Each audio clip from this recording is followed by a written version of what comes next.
Salut à tous, c'est Louis, j'espère que vous allez bien. Aujourd'hui, il faut qu'on fasse un point sur l'évolution du marché de ces derniers jours. Comme vous avez pu le voir, ces derniers jours, on a connu beaucoup de mauvaises nouvelles qui ont impacté tout l'écosystème des crypto-monnaies. Dans cette vidéo, on va donc voir ce qui s'est passé et surtout, le plus intéressant, ce qui nous attend pour la suite à l'aide de plusieurs indicateurs de marché. Et bien évidemment, suite à cette analyse, je vous partagerai ma stratégie concernant mon prochain trade. Donc, est-ce qu'on va continuer à chuter lourdement ou est-ce qu'on va enfin trouver du support et sur quelle ligne? Et est-ce qu'on doit parier à la hausse ou à la baisse sur le Bitcoin? C'est ce que nous allons voir tout de suite dans cette vidéo.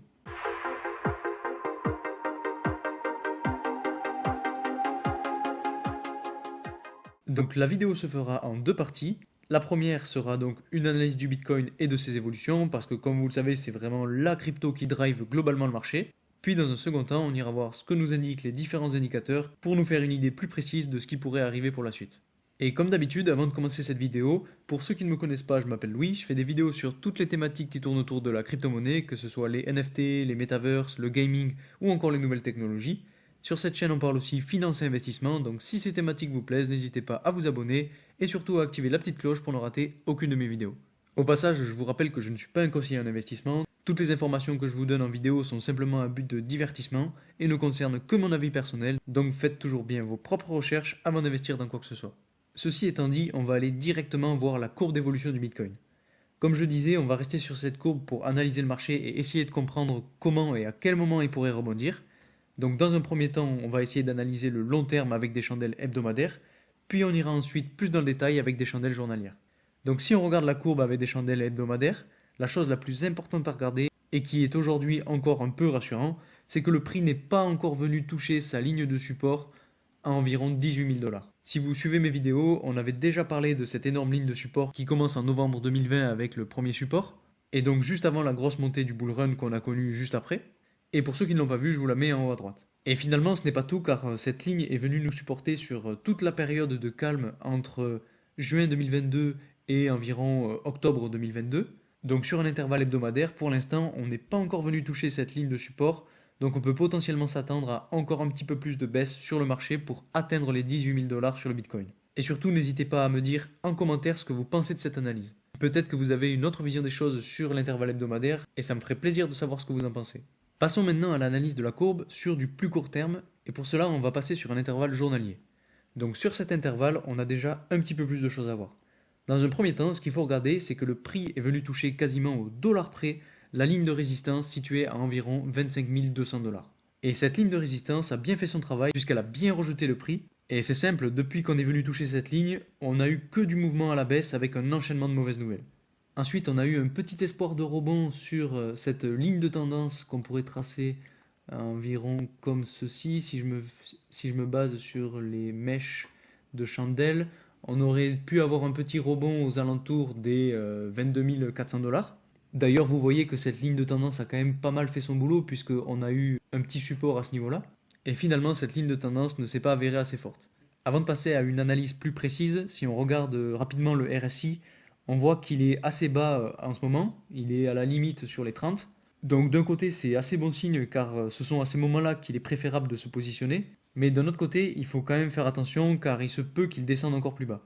Et maintenant, donc pour essayer d'entrer plus précisément dans l'analyse, on va essayer de tracer un Fibonacci. Donc pour ceux qui ne savent pas comment faire, je vous invite à aller voir ma vidéo dans laquelle je l'explique, je vous la mets en haut à droite. Donc pour tracer ce Fibonacci, on va prendre le point bas et on va aller jusqu'au point haut.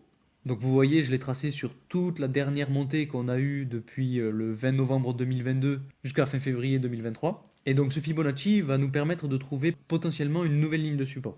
Et si on regarde bien, on voit que les différents niveaux de support les plus importants ont plutôt pas mal fonctionné, donc ça veut dire que notre Fibonacci est bien tracé. Si on regarde plus dans le détail, on voit que le niveau des 0,236 a su supporter le prix pas mal de fois.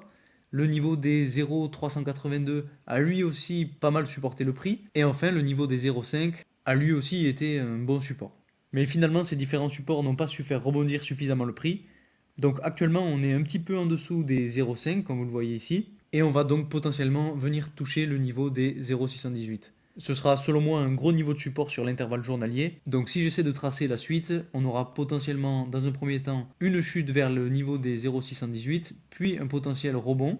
Sinon le deuxième scénario serait donc qu'on continue la chute, qu'on passe à travers du niveau des 0,618 et qu'on vienne potentiellement se faire supporter par le niveau des 18 000 $, qui serait plus ou moins confondu avec le niveau des 0,786 sur le Fibonacci. Les deux scénarios sont donc très envisageables, donc pour vous donner mon avis, ce que je vais faire personnellement, c'est que je vais attendre de voir comment va se comporter le prix sur les prochains jours, et surtout sur la fin de la semaine avant de rentrer dans un trade. Et si le prix se fait bien supporter par le niveau des 0,618, alors je parierai à la hausse. Par contre, si on passe à travers, soit je parierai à la baisse, soit j'attendrai que le prix vienne se faire supporter par le niveau des 18 000 $. Au passage, et avant de parler des indicateurs, si vous êtes intéressé par le trading de crypto-monnaies, vous avez en ce moment un bonus de 5 000 $ sur la plateforme BitGet en utilisant mon lien de parrainage en description. Pour ceux qui ne connaissent pas la plateforme, c'est une plateforme d'échange très facile à utiliser qui vous propose énormément de fonctionnalités. Pour ceux qui ne l'ont pas vu, je vous mets la vidéo dans laquelle j'en parle en haut à droite, donc n'hésitez pas à aller checker ça. Maintenant qu'on a décortiqué rapidement la courbe du Bitcoin, on va aller voir deux indicateurs qui, selon moi, reflètent parfaitement l'état du marché actuellement. Le premier indicateur que vous devez sûrement tous connaître, c'est le Fear and Greed Index. Pour les plus débutants qui ne connaissent pas cet indicateur, il permet simplement de prendre la température sur le marché des cryptos. Donc plus on va dans le rouge, plus le sentiment général est à la baisse, et cela signifie que le marché va mal. Et inversement, quand la jauge est dans le vert, cela signifie que tout le monde croit aux cryptos et que tout va bien. Et généralement, quand l'aiguille est dans le vert, c'est qu'il faut savoir se méfier, car c'est souvent dans ces moments-là d'euphorie que le marché repart à la baisse.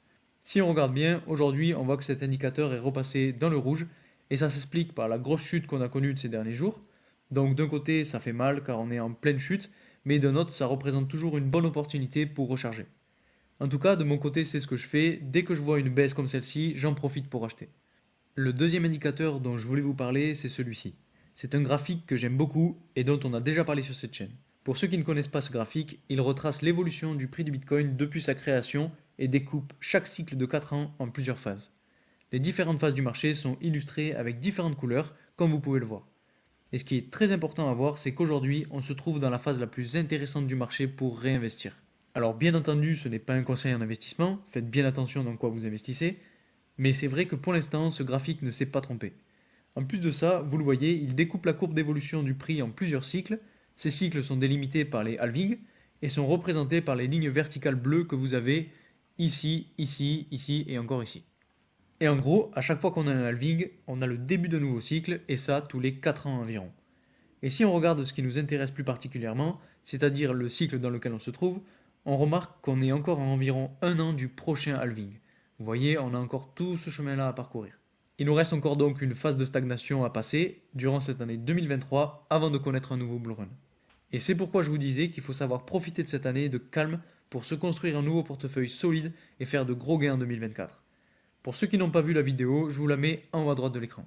Voilà pour cette analyse rapide du marché. Je tenais vraiment à vous faire un petit point d'actu sur le marché et de mise à jour pour essayer de prendre un petit peu de recul sur la situation, car des fois on est tellement dans le cœur de l'action qu'on oublie le chemin déjà parcouru. Donc pour l'instant, je pense qu'il faut savoir ne plus regarder toutes les applis crypto et passer un week-end tranquille, et on verra ce qu'il en est lundi. Au passage, si vous voulez vous diversifier dans votre investissement, j'ai fait une vidéo sur mon top 5 des actions à avoir pour 2023 et 2024, donc ça concerne plus particulièrement la bourse. C'est un sujet que je n'ai pas encore abordé sur cette chaîne, donc si ça vous intéresse, je vous conseille d'aller la voir. En tout cas, j'espère que cette vidéo vous aura plu et qu'elle vous aura aidé à comprendre la situation dans laquelle on se trouve actuellement.